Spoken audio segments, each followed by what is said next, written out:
अरे भाई बकरे बेचने के?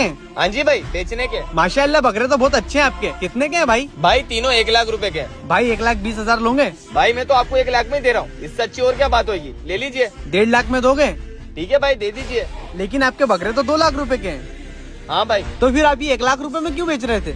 मेरी मजबूरी थी भाई, मुझे मेरी बहन की शादी करनी है, इसलिए भाई मैं 2 लाख के बकरे 1 लाख में दे रहा हूँ। जब 2 लाख की कीमत है तो मैं 1 लाख में क्यों लूंगा? ठीक है भाई, आप ले लीजिए। ये लो भाई।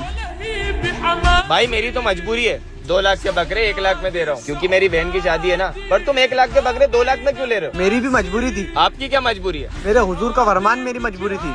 मैं समझा नहीं। भाई हमारे रसूल ने हमें सौदा खरीदने का हुक्म दिया है, किसी की मजबूरी नहीं।